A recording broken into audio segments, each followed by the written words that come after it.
Muy bien, muy buenas noches con todos los presentes. Siendo las 6:09 de la noche, vamos a iniciar con unas sesiones más sobre el módulo que venimos desarrollando, módulo sexto, litigación en juicio oral. El día de hoy vamos a llevar a cabo la sesión número 11 y la sesión número 12. La primera de ellas será sobre el tema el uso de declaraciones previas y estará a cargo de nuestro colega Erickson Vargas Garrido, quien es estudiante en la Universidad César Vallejo, así como también miembro principal del Círculo de Estudios de Litigación Penal de Vito.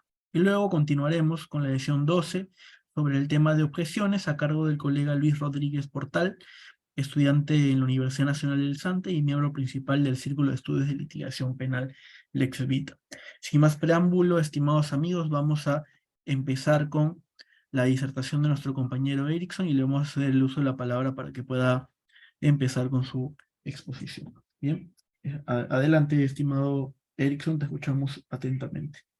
Muchas gracias, Piero. Muchas gracias también a todos los que se encuentran presentes el día de hoy por darse cita, sobre todo un sábado a las 6 de la tarde aproximadamente, para abordar algunos temas relacionados a la litigación oral en juicio, que es el módulo que estamos desarrollando actualmente en el Círculo de Estudios, en el cual tengo el honor de participar y en que estoy seguro muchos de nosotros también participamos, y donde también invito posiblemente a las personas que se han conectado externas al círculo a que puedan estar atentas a las próximas convocatorias que vamos a realizar, que estoy seguro van a ser de mucho provecho para cada uno de ustedes.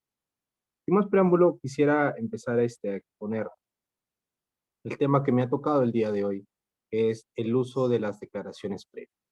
Y hemos venido tocando durante todo este módulo el uso básicamente de las técnicas de litigación oral, que usualmente son aplicadas en juicio y que ahora vamos a estudiar un poco acerca de las declaraciones previas, la importancia que tiene y el momento en el cual vamos a utilizarlas. ¿Podrías pasar a la siguiente, por favor?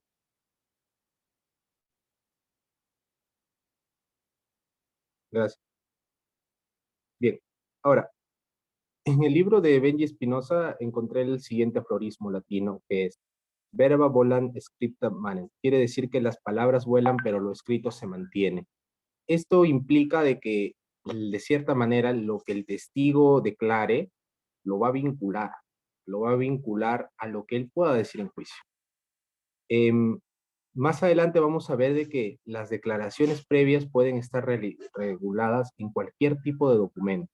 Recordemos que dentro de lo que se considera documento en el derecho está no solamente lo que está regulado dentro de un papel, sino también lo que se encuentra registrado en un video, en una imagen, lo que sea. Aquello es lo que vamos a poder utilizar, de acuerdo a la doctrina especializada en litigación oral, como declaración previa, y que me ha permitido hacer una subclasificación del mismo para efectos didácticos, más que nada, y para poder entenderlo de manera clara qué es una declaración previa. La base normativa se encuentra no solamente en el inciso 6, ojo, sino también en el inciso 8 del artículo 378 del Código Procesal Penal. Es importante siempre partir de un parámetro normativo preestablecido para poder invocar el uso de tales instituciones dentro del juicio oral y así poder tener un marco normativo en el cual podamos aplicarlo y así no nos sorprenda de repente diciendo, oye, ¿y de dónde sacamos esto o de dónde justificamos la realización de alguna de las técnicas donde se utiliza alguna declaración previa? Bueno, cuando se nos haga una pregunta así, si es que llega a pasar, diremos sin lugar a dudas que ello está en el artículo 378 del Código Penal. Siguiente diapositiva, por favor.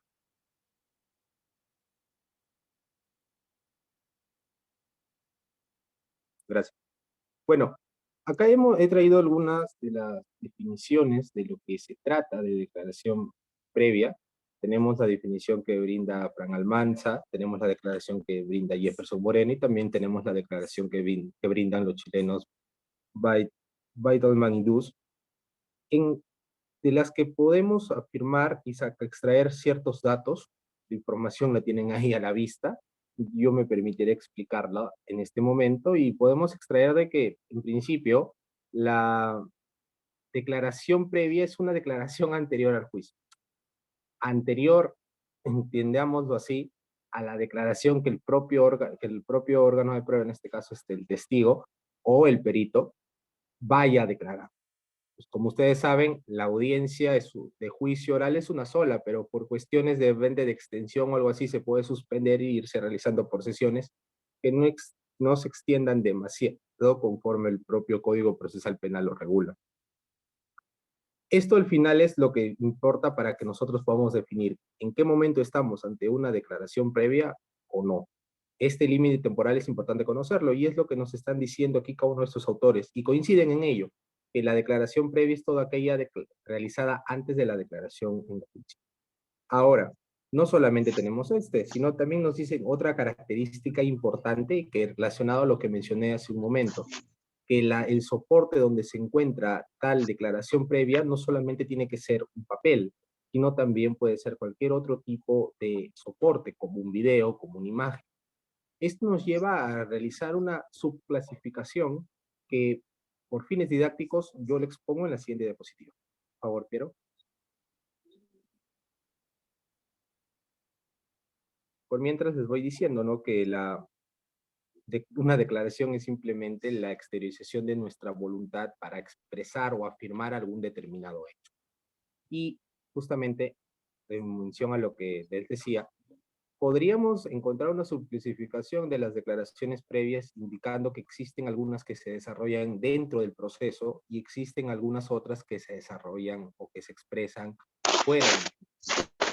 Esta definición quizás sea poco importante a efectos de poder utilizarlas, pero creo que es importante a efectos de poder entenderlas, clasificarlas y realizar un estudio sistematizado de las mismas. Las declaraciones que realizan extra proceso podrían ser aquellas que pueden estar sustentadas dentro de algún video, dentro de alguna imagen, incluso considero dentro de alguna declaración jurada que en algún momento se pudo haber brindado. Y aquellas declaraciones intraproceso serán aquellas declaraciones que se brindan con los parámetros que establece el Código Procesal Penal.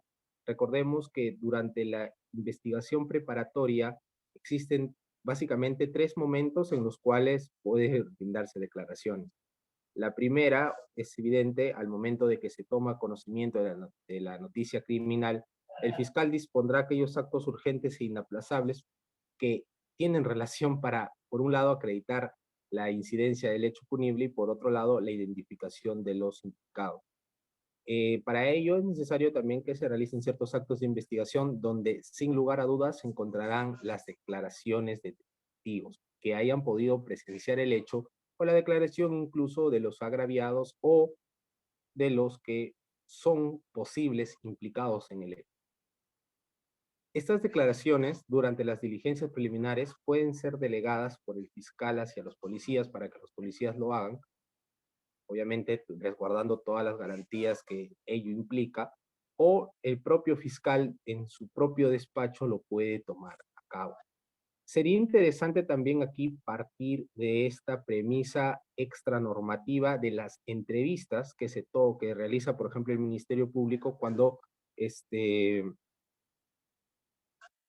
realiza algún acta de constatación y en el acto encuentra a alguien que puede brindar información necesaria y realiza una entrevista.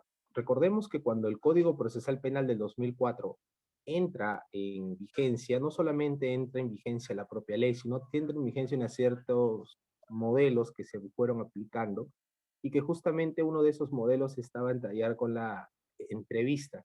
Justamente en el libro de Benavente, no me equivoco, él habla acerca de este instrumento, aunque lo dedica solamente unas líneas, para mi mala suerte, pero que de cierta manera existe y que se utiliza. Considero que esto también podría ser un material importante para poder establecer ciertas contradicciones entre lo que se pueda declarar en la entrevista y lo que se pueda declarar después en un despacho fiscal, incluso lo que se pueda declarar después en juicio.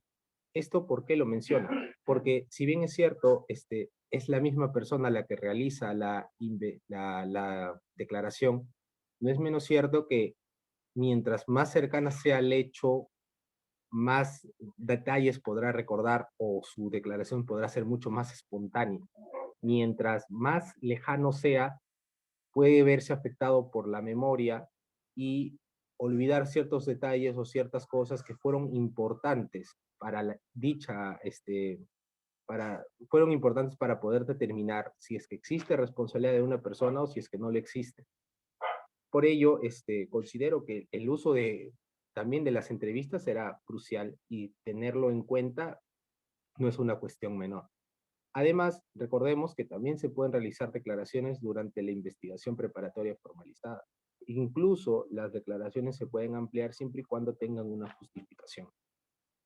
Ahora, no solamente durante la investigación preparatoria se pueden realizar declaraciones, también se pueden realizar durante la etapa intermedia, pero de manera excepcional.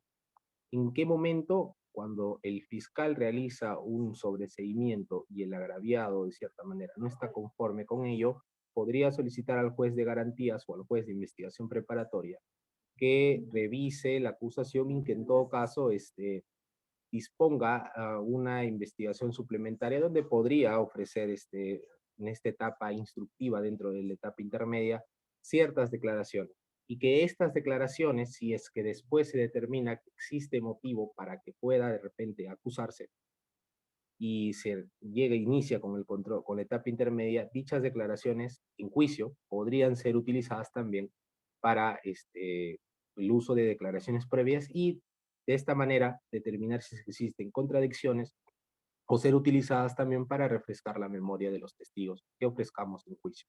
La declaración del testigo o del perito en juicio es sumamente importante. Su concurrencia física es algo que se ha relativizado en estos últimos años debido a la presencia del COVID-19 en nuestro país, pero que no se ha relativizado en lo absoluto la presencia del principio de inmediación dentro del juicio oral y también la presencia del principio de contradicción.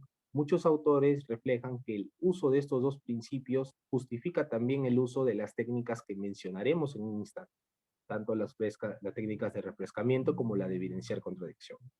Pero señalan que para ello es necesario, es necesario que exista una concurrencia física del testigo. Como menciono, esta concurrencia física ha ido perdiendo o relativizándose de cierta manera debido a la presencia del COVID-19 que nos ha obligado a tomar declaraciones por medio de una aplicación de videoconferencia, como también lo podría hacer el Zoom, y que el Poder Judicial utiliza el Google Meet.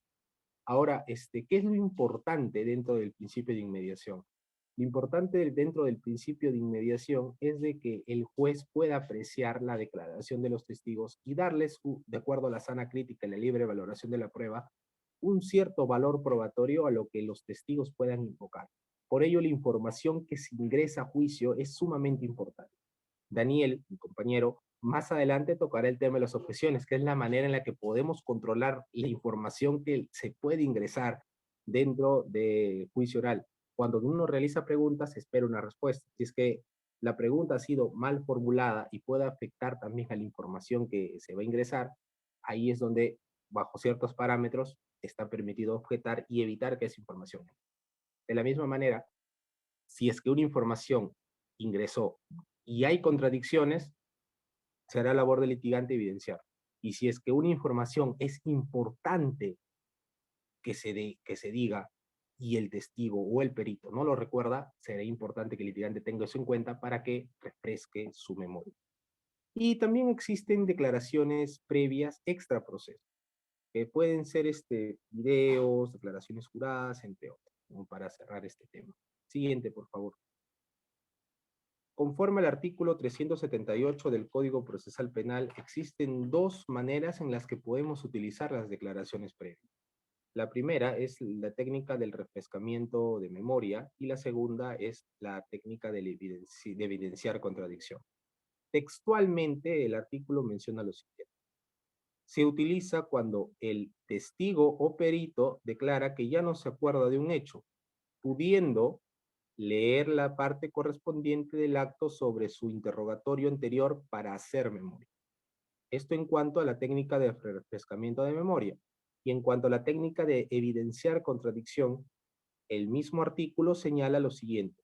Surge una contradicción con una surge una contradicción con la declaración anterior que no se puede constatar o superar de cualquier otra manera que no sea leer la parte correspondiente del acto sobre su interrogatorio anterior.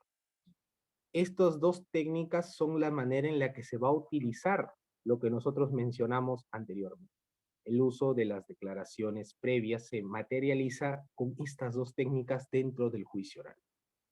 Pensaba hace un momento, mientras explicaba, que el uso de las declaraciones formales o dentro del proceso o intraproceso, si queremos, es un poco más clara si es que nosotros la utilizamos de cierta manera, porque ya son declaraciones que se han realizado de manera previa ante autoridades como el representante del Ministerio Público y donde de repente han estado en presencia también de los abogados y donde también se ha realizado la firma correspondiente para que esta persona lo pueda identificar. Pero existen también otros tipos de declaraciones. Recordemos que cuando nosotros, por ejemplo, vamos a realizar algún trámite administrativo, muchas veces nos piden declaraciones juradas, o incluso para la postulación a algún centro de trabajo también nos piden lo mismo. Imaginemos que en juicio, digámoslo el caso que así sea, necesitamos exponer de repente si es que hemos pagado o no el impuesto a la renta, si es de repente, o algún determinado tributo, porque estamos ante una, no sé, defraudación tributaria, por ejemplo. Y encontremos una declaración jurada donde se diga que nosotros hemos pagado todos los tributos para de repente postular algún trabajo o para iniciar un procedimiento administrativo. Recordemos que las declaraciones juradas son suficientes dentro del derecho administrativo debido al principio de presunción de veracidad de los administrados y el control posterior. Ahora, teniendo esto en cuenta, si es que en juicio la persona dice que sí ha pagado, ojo, no estamos hablando necesariamente del investigado, sino de un testigo, si la persona dice que sí ha pagado y resulta ser que no ha pagado, por ejemplo, el uso de esa declaración extra proceso podría servirnos también para evidenciar esa contradicción, bajo las mismas reglas que vamos a exponer más adelante. Pero de esa manera podría materializarse el uso de una declaración previa extra proceso. Es lo que quería mencionarles antes de pasar a los siguientes pasos. Por favor, Piero, la siguiente diapositiva. Muy bien. Si bien es cierto, la doctrina reconoce 4 pasos, me he permitido anotar de un paso más y que lo he decidido para no alterar demasiado, denominarlo paso número 0. El paso número 0 en realidad no es más que la preparación que debe tener el litigante para poder conocer y utilizar estas técnicas. Por un lado, dicha preparación consistirá en el conocimiento y la forma de aplicación de la técnica, ya sea del refrescamiento de memoria, como también del evidenciar contradicción, sino también el propio estudio del caso. Muchas veces en las otras sesiones se ha manifestado la importancia de que el litigante conozca su caso, porque eso es importante. Recordemos que no estamos ante cualquier cuestión, estamos ante un punto controvertido que sería importante para determinar si es que una persona es responsable por la comisión de un hecho delictivo o si es que una persona no es responsable por la comisión de un hecho delictivo. La conclusión de la conclusión de cualquiera de esas dos para resolver la controversia será determinante para la vida de la persona que se encuentra investigada o en este caso enjuiciada. ¿Por qué razón? Porque de comprobarse la ilicitud de sus actos y que dichos actos son compatibles con lo prescrito en una norma penal, le corresponderá la sanción pertinente, bajo cualquiera de las sanciones que el Código Penal regula. Y si es que no, obviamente implicará que dicha persona no tenga que sufrir cualquiera de esas aflicciones que la pena viene consigo, que no solamente es el hecho de que se prive de la libertad ambulatoria a una persona, sino también de estar expuesto a un submundo dentro de la cárcel, que podría afectarlo psicológicamente también. Por ello, la importancia de que el litigante conozca su caso, tanto por el fiscal que busca demostrar la pretensión punitiva, o tanto como el abogado defensor que busca establecer la estrategia necesaria para poder defender la inocencia de su patrocinador. Por lo tanto, el estudio del caso de manera previa al juicio no es una cuestión menor, pese a que sea algo implícito y que todos deberíamos conocer, es importante que tomemos conciencia de aquello y que podamos estudiarlo, porque solamente de esa manera vamos a poder identificar dentro de la declaración en juicio si es que nuestro testigo se olvidó de algo o si es que el testigo de la otra parte no se da cuenta o de repente lo hizo adrede, que está diciendo una información que no corresponde a lo que declaró anteriormente y que en base a ello, en nuestra oportunidad, podremos evidenciar dicha contradicción para controlar o al menos demostrarle al colegiado o al juez unipersonal que la declaración de ese testigo tiene contradicciones para que el juez, al momento de valorarlo, valore también dichas contradicciones. Si es que nosotros tenemos ciertos testigos que hemos ofrecido a juicio, sería importante que nosotros, en principio, nos contactemos con ellos para asegurar su presencia. Si es que esta declaración es de manera presencial, por ejemplo, y digamos que los testigos vivan en la ciudad de Lima, pero que el juicio se desarrolle en Cusco, sería importante que nosotros podamos trasladar a dichos testigos a la ciudad de Cusco, porque estamos y de repente es importante para nosotros que dichos testigos concurran a sus declaraciones. Por otro lado, si es que por ahí podemos hablar con el testigo, evidentemente, y nos puede comentar algunas de los hechos que recuerda dentro de lo que se le puede preguntar, porque es evidente que debe existir ese nivel de preparación porque un testigo no está familiarizado con un juicio oral. Podemos también identificar qué cosa él recuerda y qué cosa no recuerda con tanta exactitud, de modo que podamos controlar esa información. Yo pienso que al momento de esa reunión previa, quizá no debemos hacer algo más allá de escuchar lo que dice el testigo e identificar, de acuerdo a nuestro conocimiento del caso, qué es lo que él debe decir. Y cuando sea el momento, que es la declaración del juicio, ahí poder controlar dicha información para que, en todo caso, él recuerde lo que necesita recordar. Y así la declaración seguirá siendo espontánea y así no alteraremos los recuerdos que tiene esta persona respecto a los hechos incriminados a un determinado sujeto y que se vinculan con un hecho punible. Y por otro lado, nosotros, desde el momento que la prueba es postulada por el Ministerio Público o por el actor civil para demostrar la pretensión civil en torno a la reparación civil, conoceremos quiénes son aquellos testigos o quiénes son aquellos peritos que ellos están ofreciendo. Nuestro conocimiento del caso nos va a orientar a estudiar a fondo tales declaraciones o tales informes de peritos para poder saber en qué momento los peritos o los testigos digan en juicio algo que no está conforme a lo que ellos ya declararon de manera anterior. Y con ello podremos tener las armas necesarias para poder evidenciar esa contradicción. Cuando en la práctica, digámoslo así, nos pregunte en qué folio, por ejemplo, está o en dónde está aquella declaración, nosotros vamos a saberlo porque hemos estudiado el caso. Cuando nos indique en qué parte específica dentro de esa hoja se encuentra lo que debe declarar, nosotros lo vamos a saber porque habremos estudiado el caso.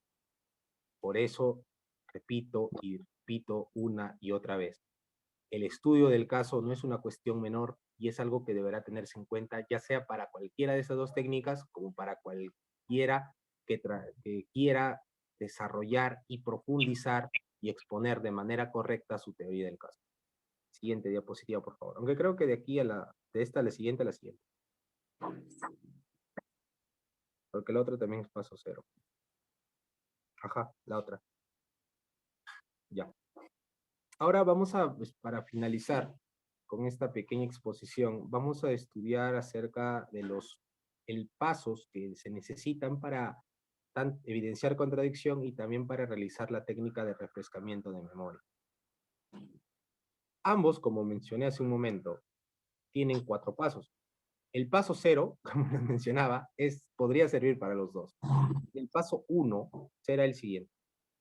Puntualizar la parte del testimonio objeto de declaración que se puede volver a preguntar para que quede clara para que quede claro e iniciar la técnica.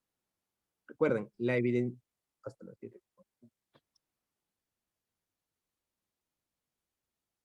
7.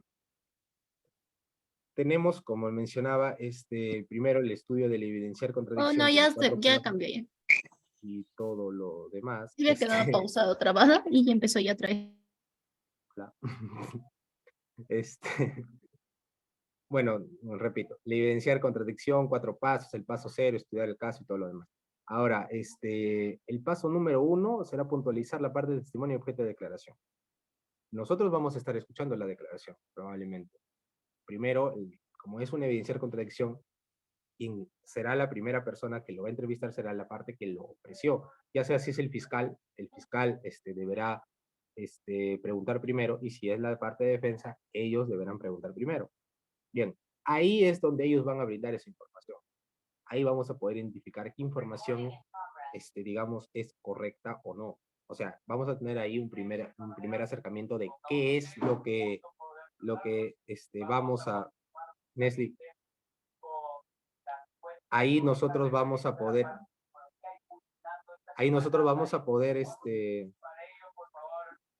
disculpen, ahí nosotros vamos a poder identificar qué información el testigo está ingresando.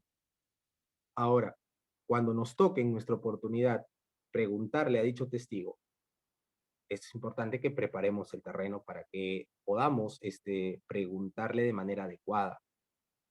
Y esta preparación de terreno implica realizar las preguntas que sean necesarias para poder llegar a este punto, puntualizar qué es la parte en la que podamos evidenciar tal contradicción.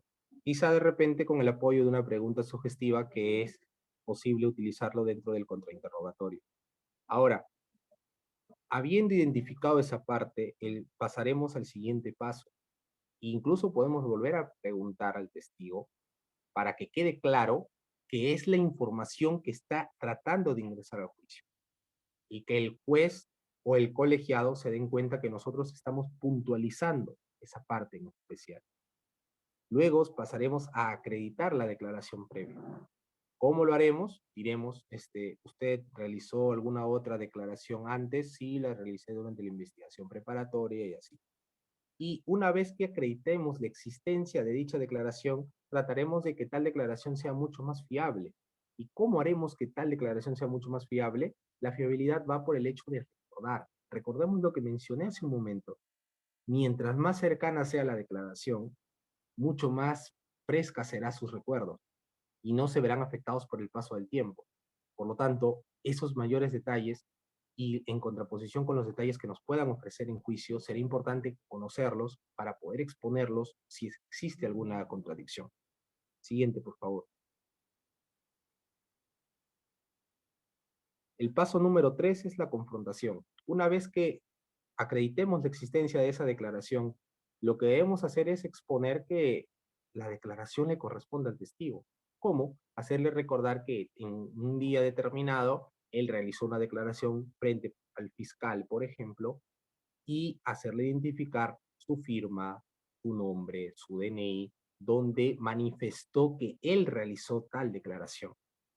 Y una vez que le reconozca, indicarle en específico el lugar donde nosotros consideramos dijo una información diferente. Por eso, repito, de nuevo, es importante conocer el caso. En una declaración usualmente hay 10 preguntas, 11, 12, depende. Y no vamos a hacer que el testigo lea toda esa pregunta, sería infructuoso y poco profesional para el caso. Solamente es importante que él lea la respuesta pertinente, que sirva para que nosotros podamos conocer esa información, podamos exponer esa información y que el juez o el colegiado conozca tal información. Y de esta manera indicarles solamente lo preciso y lo pertinente. Y después pasaremos al cuarto paso, que será acabar. Lo que, digámoslo, en este caso se debe hacer es dejar de preguntar, porque en esta parte no podemos lanzarnos y decir, señor juez, el testigo ha dicho algo aquí con usted y frente al fiscal ha dicho otra cosa. porque estaríamos argumentando. Y durante las preguntas que se realicen, no es posible argumentar. Es más, existe una objeción que es justamente por una pregunta de tipo argumentativa. Entonces, como no podemos argumentar, lo ideal será callarnos y tampoco seguir preguntando sobre la misma línea. ¿Por qué razón? Porque el testigo podrá levantarse también. Al ser evidenciado tal contradicción, es posible que el testigo quiera dar justificación. Entonces, es parte del litigante acabar, decir, ya no voy a preguntar, y en todo caso, responsabilidad también del otro litigante realizar quizá algún redirecto para poder levantar a su testigo o no, y nosotros hacer lo mismo en el redirecto como se expuso en la semana pasada.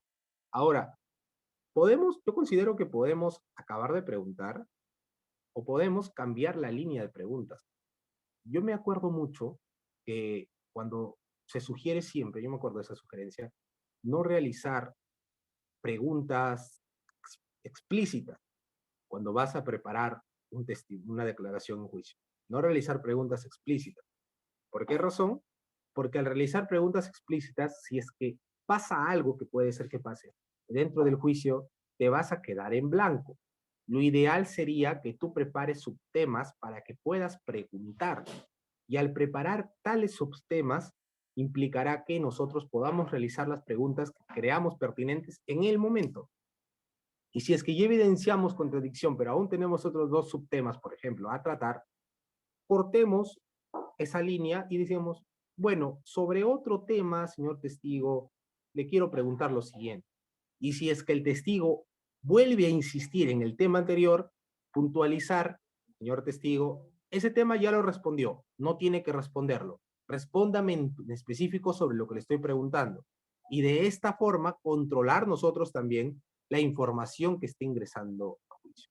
Estoy seguro que el juez o el colegiado o el presidente del colegiado va a estar de acuerdo con nosotros porque es parte de nuestra labor controlar dicha información. De esta manera se terminan aquellos 4 pasos para evidenciar contradicción. Y en los alegatos de clausura, considero será importante mencionar nuevamente aquellas contradicciones en las que cayó el testigo para fortalecer nuestra teoría del caso. Siguiente, por favor. Ahora, llegando casi al final de esta exposición, tenemos la última técnica donde se puede utilizar el refrescamiento las declaraciones previas. Y esta es la técnica denominada refrescamiento de memoria. Al igual que la técnica evidenciar contradicción, esta también tiene 4 pasos. De nuevo, y repito, el paso 0 también es importante, como ya lo dije, pero aquí empezamos con el paso número 1, que es denominado confirmar. O sea, confirmaremos en esta parte que el testigo no recuerda algún hecho y que este hecho es importante que el testigo lo mencione. Muchas veces los testigos cuando llegan a juicio dicen, no me acuerdo, yo no sé, o simplemente de verdad, tratan de exponer algo y dicen, pero no recuerdo con tanta claridad si es que era rojo o azul, por ejemplo, un determinado vehículo. Y nosotros será nuestra labor identificar tales vacíos en la memoria del testigo y poder comprender que podemos utilizar en estos momentos la técnica. O sea, cuando nosotros realicemos las preguntas a nuestro testigo y él nos diga las respuestas, nosotros nos vamos a dar cuenta de aquellos puntos flacos en los cuales el testigo, la información del testigo se ve afectada por su memoria y que no recuerda en consecuencia. El paso número 2 será acreditar. Al igual que en el paso anterior, que en la técnica anterior, el paso número 2 también pasa por el hecho de que identifiquemos aquella declaración previa. Una vez que nosotros nos demos cuenta que el testigo no recuerda. Y una vez que acreditemos esa declaración previa, será importante demostrar que esta declaración fue espontánea y que es fiable. Como mencioné, la fiabilidad pasa por el hecho de que está más cerca a la comisión de los hechos, porque se realizó con mucho tiempo atrás. Usualmente los casos suelen extenderse. Y lo segundo pasa por la espontaneidad, que es básicamente el hecho de que el testigo lo haya brindado su declaración sin ninguna coacción por parte del Ministerio Público, por parte del abogado, por parte de quien sea. Entonces, el testigo lo podría decir en juicio sin ningún problema de que esa declaración fue espontánea y con eso tener el paso número 2 de la técnica. Siguiente, por favor.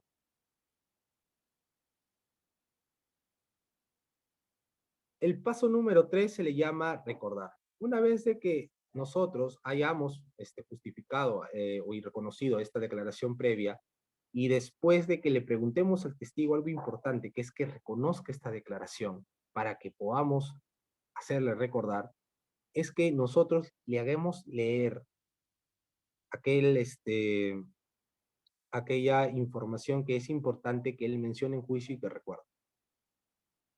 Como nosotros sabremos el caso, sabremos en qué folio, por ejemplo, se encuentra esta declaración. Y sabremos, sin lugar a dudas, en qué pregunta el testigo respondió lo que nosotros queremos que el juez o el colegiado conozca. Y una vez que sepamos eso, simplemente identificando tal declaración, nosotros le vamos a decir, testigo, por favor, lea, por ejemplo, la respuesta a la pregunta número 5. Y el testigo lo va a leer. Y el testigo lo va a leer y va a decir, bueno, tal. Y con ello recordará qué es lo que dijo, y ahí es donde nosotros le volveremos a preguntar aquello que no recordó, para que el testigo responda en juicio. No solamente basta la lectura de lo que recordó, sino también lo que él manifieste en juicio oral. Antes, entiendo yo, durante el Código de Procedimientos Penales, aquello no era tan crucial debido a que el juez podía revisar la totalidad del expediente y ahí darse cuenta de aquellas vicisitudes que pueden existir. Pero en este caso, que se forme un cuaderno de debates, que es importante el uso de las técnicas orales y lo que se declara en juicio para que el juez valore, es evidente que es importante que la información que diga el testigo sea expuesta en juicio para que el juez o el órgano colegiado sea quien se encargue de valorarla. Por último, la técnica repite los mismos pasos casi de la técnica anterior, que es acabar. Y lo último, cuando nos referimos a acabar, es que una vez recordado lo que tenía que decir, ya no se debe hacer preguntas. O, como mencioné hace un momento, si nosotros tenemos otros subtemas a preguntar, será importante que nosotros cambiemos de línea de preguntas una vez que el testigo haya recordado. Algo curioso, que es algo que quizá en este momento me gustaría precisar, es de que, por ejemplo, el doctor Benji Espinosa, en su libro, indicaba de que, respecto a esta técnica, que el testigo debe recordar en voz baja. Yo diría, por ejemplo, con el auge de las audiencias virtuales que se dan a nivel nacional, el tema de la voz baja quizá esté un poco traído a menos por el hecho de que, igual aunque hablemos de manera baja, vamos a poder ser escuchados, por un lado. La única manera en la que, por ejemplo, no se nos puede escuchar si hablemos de manera baja es que hagamos esto. Es la única manera. Y ello, evidentemente, va a ser controlado también por el juez. Le va a decir, oye, testigo, hable un poquito más fuerte, ¿no? Creo que en las audiencias presenciales esto sí hubiera sido más importante, como para que la información que recuerda quizá sea expresada por él al momento que le volvamos a preguntar. Pero ahora que estamos ante las audiencias virtuales, el testigo de todas maneras lo va a leer y al momento que lo lea se va a poder escuchar también. Pero nosotros, eso no implica, claro está, que podamos preguntar en específico qué es lo que nosotros queremos que diga. Y una vez que recordó, preguntarle, ¿para qué? Para que el testigo diga de manera clara, precisa y sin apoyo de la declaración previa esta vez, que mencione el hecho que nosotros queremos que recuerde. De esta manera se justifica el uso tanto de las técnicas de evidenciar contradicción como la de refrescamiento de memoria. Pues por un lado, respecto a la técnica de evidenciar contradicción, servirá para que podamos evidenciar aquellos puntos en los cuales los testigos están diciendo una información diferente a la que ya declararon. Recordemos aquel aforismo latino que invoca básicamente que lo declarado en el papel de cierta manera vincula al testigo. Y por otro lado, respecto a la técnica de refrescamiento de memoria, producto justamente de que nos podemos olvidar de las cosas debido al paso del tiempo y a la continua sucesión de hechos que siguen después de aquel hecho punible, es importante que el uso de estas declaraciones para que los testigos puedan recordarlas, puedan tener claro aquello que van a declarar en juicio. Y esto, como mencionaba, no es una cuestión menor porque estamos hablando de la posible imposición de una pena ante la posible también demostración de un hecho punible. Entonces, de esta forma, nosotros utilizaremos las declaraciones previas tanto con el uso de la técnica de refrescamiento de memoria o de evidenciar contradicción, y de esta manera, utilizando aquellos 4 pasos, es que nosotros en juicio podremos realizarla. Y así utilizaremos de manera correcta las técnicas de litigación oral y demostraremos ante nuestros rivales y ante nuestro juez de investigación preparatoria o el órgano colegiado nuestra sapiencia respecto a el uso de las técnicas de litigación oral.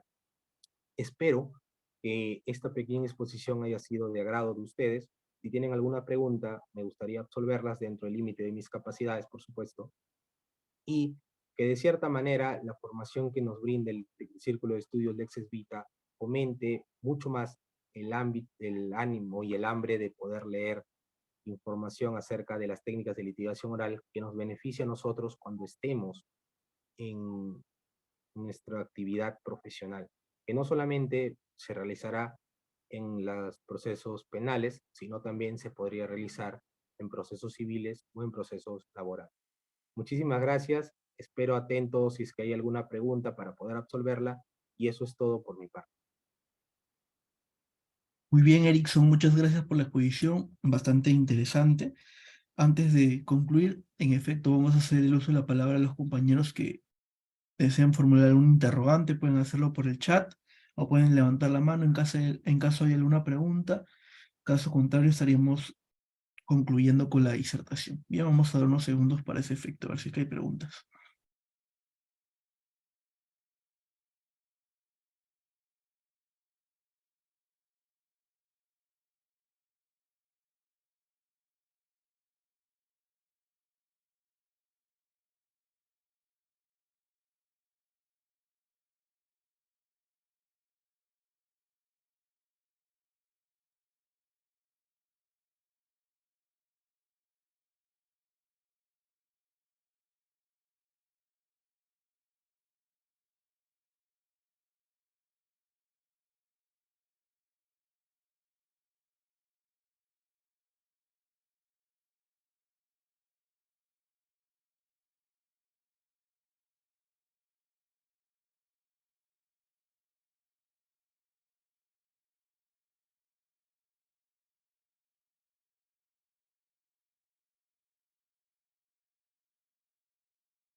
Muy bien, al parecer no hay preguntas, vemos comentarios acá felicitando la exposición de nuestro compañero. Así que en ese sentido, felicitarte, Erickson, por la excelente disertación. Te agradecemos por compartir tus conocimientos con cada uno de nosotros y esperamos seguir contando con tu participación en las actividades venideras. Muchísimas gracias y eso sería todo en cuanto a la participación del compañero Erickson. Vamos a continuar con la... ¿Sí? ¿Sí, Erickson? Muchas gracias, te agradecía también por la invitación a exponer, por la confianza también puesta en mí y también por la asistencia de cada uno de mis compañeros, que no son pocos y que me ayudan y me animan a seguir mejorando para no solamente beneficio mío, sino también beneficio de ustedes. Muchísimas gracias.